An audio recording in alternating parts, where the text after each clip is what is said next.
Welcome back to Syndicate Competitive League 5, Day 2. I am Xander Fina from the best podcast in all of EVE Online history, Crossing Zebras. I am joined by epic PvP pilot and tournament expert Soldat, and we have a very special guest with us, the first CCP dev to join us today, none other than CCP Paradox. Paradox, thanks very much for coming on the show.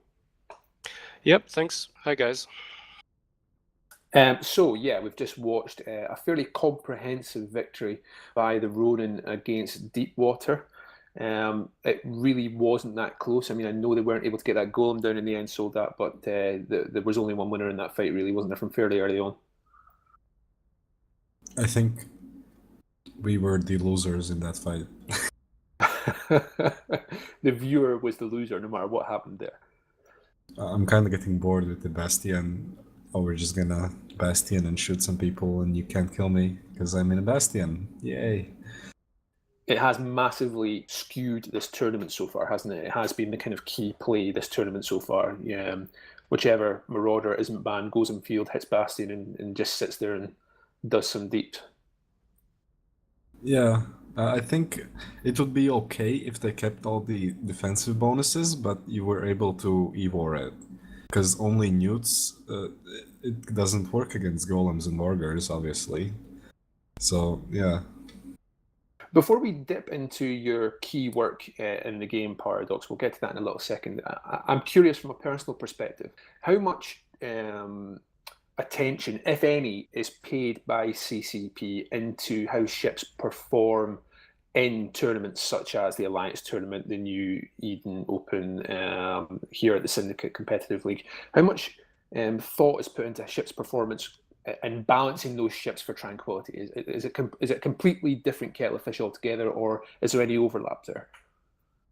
I think seeing over the year and a bit, definitely with Fozzy and Rise coming on, I've seen them just get the whole company much more involved, and this balancing effort that's been coming out of us for EVE for quite some time.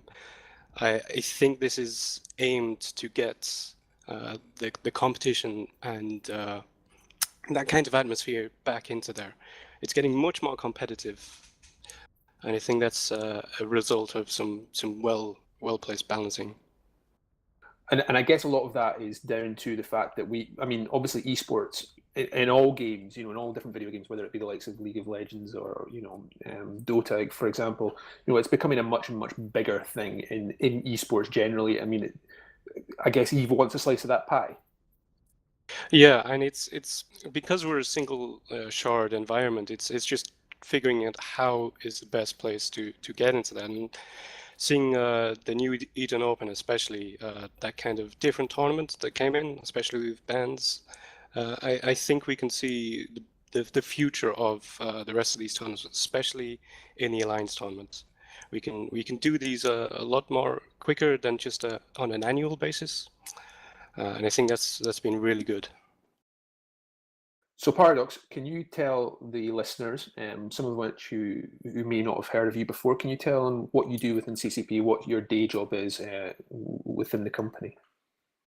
Okay, so I'm CCP Paradox. I'm on Team Super Friends. I'm a QA analyst, so I kind of help my team oversee and direct the quality of the features that we're developing.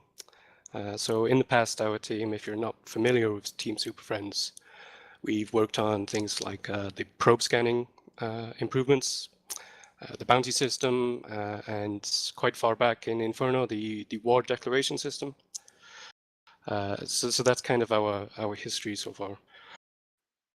And what's been the key slice of the Rubicon pie for Team Super Friends? What have you guys been working on? What have you guys been tweaking in preparation for the upcoming launch of Rubicon? I think the mobile siphon units that are about to hit pauses all over New Eden. I think that's where our attention has been focused. We did we've pretty much put our effort into this.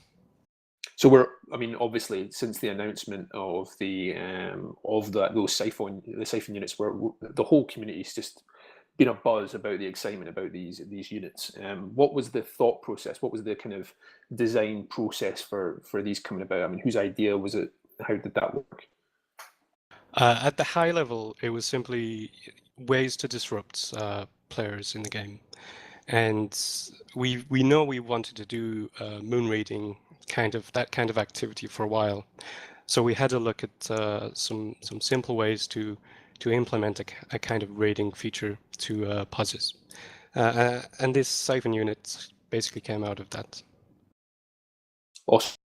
Well, I'm going to ask you some more about the Siphon units after this next round, but we're all set up on the field of Try the Verge versus Footwork. Try the Verge have banned the Kronos and the Harpy, and Footwork have banned the Sleipnir and the Scimitar. So let's have some predictions. Soldat, how do you see this one going? I think Verge will bring them to the verge of tears with their new setup. Paradox, what are you thinking? Well, I would have said Footwork until I took down Dunktown Abbey, so I'm going to go for Try the Verge. Yeah, I'm going to make this here comfortably. But let's pass over to our commentators, Alexiev Karda and Elendar, to take on this next fight.